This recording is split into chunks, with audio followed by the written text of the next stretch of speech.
ये बताइए कि जब एक हिंदू लड़की का अपहरण होता है तो आप कहते हैं कि 10 मुसलमान लड़कियों को उठा ले, ये कहां तक बात सही है? इस तरह से बोलना चाहिए? ये घटना वहां की नहीं है, सामान्य बात नहीं है।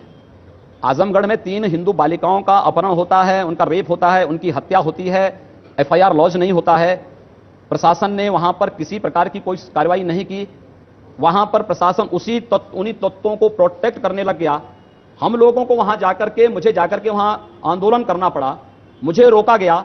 हम लोगों ने फिर प्रशासन को चेतावनी दी कि अगर आप न्याय नहीं दे सकते हैं तो क्या आप इस प्रकार का वो देना चाहते हैं कि अगर एक हिंदू बालिका के साथ ये करें तो हिंदू को भी क्या आप इस प्रकार का वो करेंगे, इस प्रकार की कार्रवाई करने के लिए मजबूर करेंगे? कानून का राज है तो कानून के अनुसार कार्रवाई करनी चाहिए और ये प्रशासन का दायित्व है।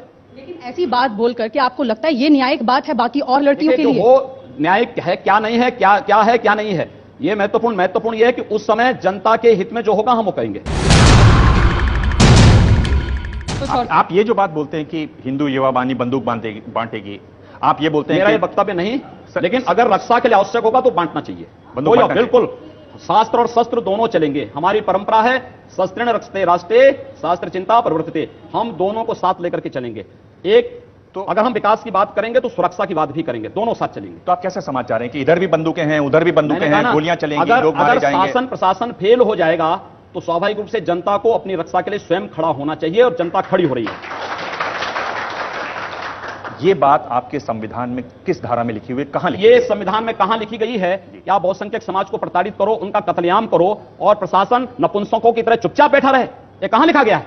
योगी जी, अगर न्याय पाने का अधिकार किसी एक जाति और मजहब को है तो बहुसंख्यक समाज को भी है। देखिए आप नाराज हो गए। नाराज नहीं हो रहा हूं मैं इस बात को कह रहा हूं कि संविधान किसी जाति किसी मजहब को भी छूट नहीं देती है कि सरेआम कत्लेआम करें या एक वर्ग विशेष को प्लान करने के लिए मजबूर कर दे। क्या ये जो आप बात कहते हैं हथियार वाली, संविधान में कहीं लिखी हुई है?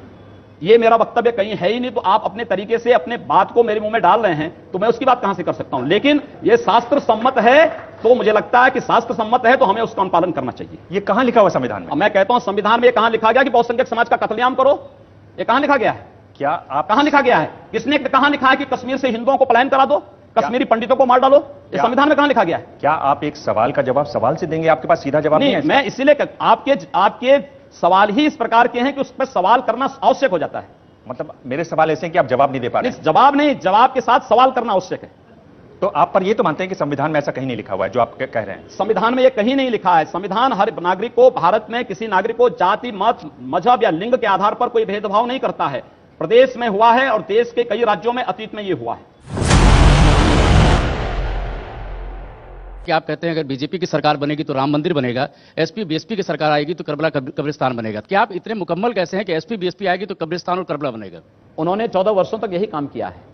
मैं सुल्तानपुर में गया था, समाजवादी पार्टी के विधायक ने पूरी अपनी विधायक निधि करबला के निर्माण में दे दी है। उन्हें सड़क नहीं, जनता को अन्य बुनियादी सुविधाएं नहीं, करबला का निर्माण महत्वपूर्ण लगा। लेकिन आप गांव की सड़कों पर जाइए, सड़कें नहीं हैं। गांव में एक सब बिजली की स्थिति, जो अखिलेश यादव कल बोल रहे थे कि हम बिजली दे रहे हैं, उनसे पूछा जाना चाहिए ना कि गांव में बिजली कैसे, एक सप्ताह इस गांव में मिलेगी, अगले सप्ताह दूसरे गांव को मिलेगी। ये स्थिति है। जनता को बुनियादी सुविधाएं देने की बजाय सपा और बसपा ने 15 वर्षों में कब्रिस्तान की बाउंड्री वाल बना करके केवल ग्राम समाज की जमीन को, गरीबों की जमीनों को कब्जा किया है। और भारतीय जनता पार्टी आएगी तो विकास भी करेगी। और राज्य में भाजपा की सरकार इसलिए भी महत्वपूर्ण है क्योंकि राज्य सरकार की भूमिका बड़ी होने जा रही है।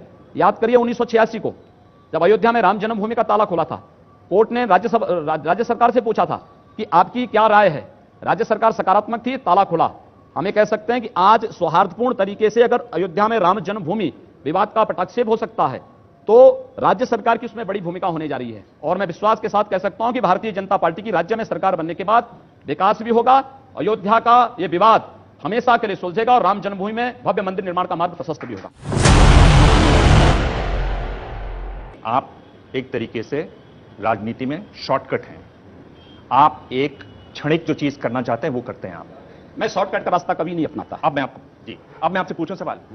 उत्तर प्रदेश की हालत इतनी खराब है, आप राजनीति में हैं, आप हथियार देने तक की बात कर देते हैं। आप क्यों नहीं 10 लाख लोगों को लेके जाते लखनऊ में? क्यों नहीं आप प्रदेश भर में आंदोलन करते, जो कि एक राजनीतिक तरीका है? आप आते हैं चुनाव से पहले, चुनाव को हिंदू मुस्लिम गरम करते हैं, थोड़ा उसमें आप अपने डायलॉग लगाते हैं और आप किसी तरह से वोट पाने की कोशिश करते हैं। क्या जो आप करते हैं वो शॉर्टकट नहीं है? आपको लगता है कि मेरे बारे में पूरी जानकारी नहीं है?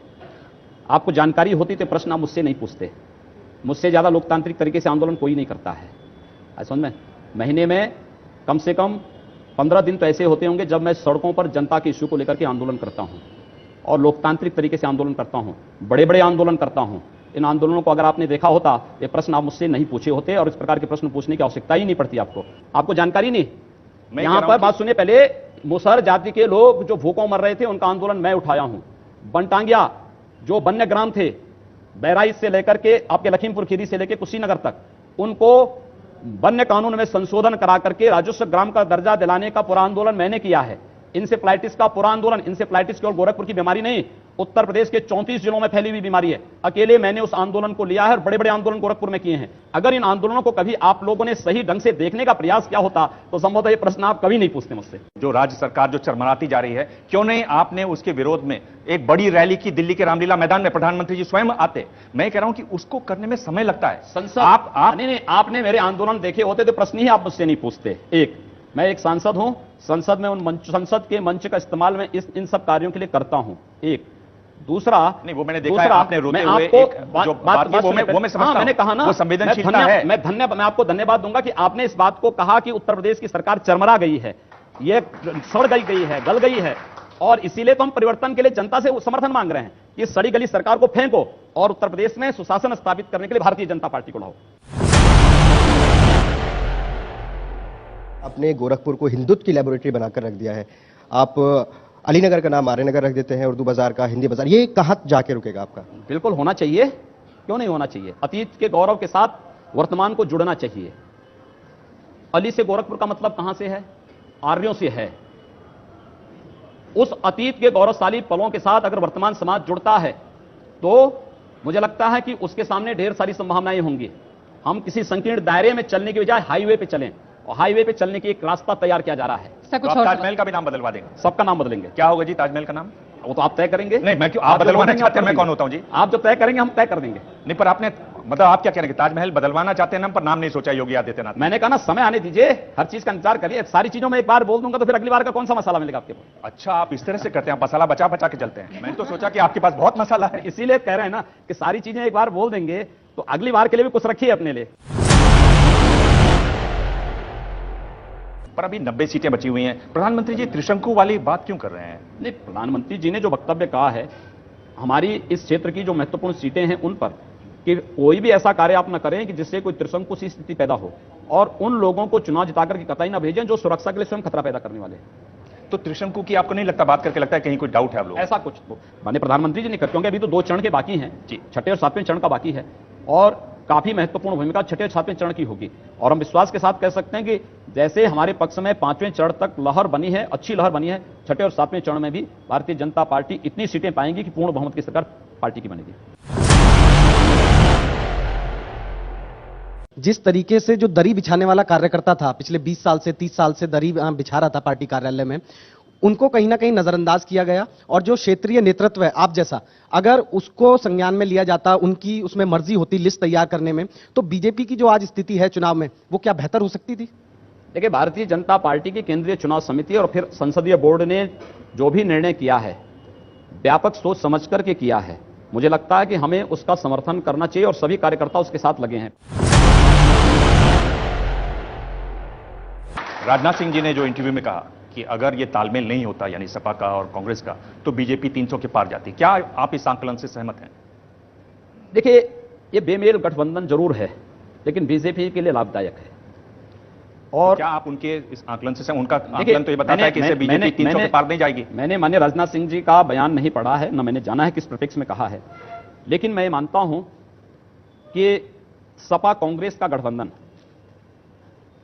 भारतीय जनता पार्टी के पक्ष में है, और भारतीय जनता पार्टी के पक्ष में इस गठबंधन के बनने के बाद से ही लहर पैदा हुई है। अगर आपसे कहे केंद्रीय नेतृत्व कि हिंदू युवा वाहिनी को बंद कर दीजिए, हम आपको केंद्र में मंत्री बनाएंगे इस बार, क्या आप ऐसे किसी पद के लिए दावेदार नहीं हूं। मैं एक मिशन के साथ जुड़ा हूं, अपने अभियान के साथ लगा हूं। गोरखपुर की जनता मुझे चुन के भेजती है, गोरखपुर का समग्र विकास करता हूं, हिंदू समाज की रोटी खाता हूं, हिंदू समाज के लिए कार्य करता हूं। यही मेरे जीवन का ध्येय है, बाकी कोई ध्येय नहीं। ये जो बीजेपी ने किया 2012 में, कि उन्होंने सोचा कि ये जो कट्टरवादी हिंदूवादी बात है, उससे हम लोग 15% वोट ही पाए, और फिर उन्होंने विकास उसमें जोड़ा। बाद में आया विकास। तो क्या आपको लगता है कि इस विकास तरह हमारा की पहले क्या भी था। इस तरह का कोई बदलाव आपके अंदर दिखाई देगा? विकास हमारा पहले भी एजेंडे में था, विकास हमारे एजेंडे में आज भी है, भविष्य में भी रहेगा। हिंदू न कट्टर होता है न सॉफ्ट होता है, हिंदू केवल हिंदू होता है, और उस हिंदू को हिंदू के रूप में आप पहचाने तो आपकी बड़ी कृपा होगी।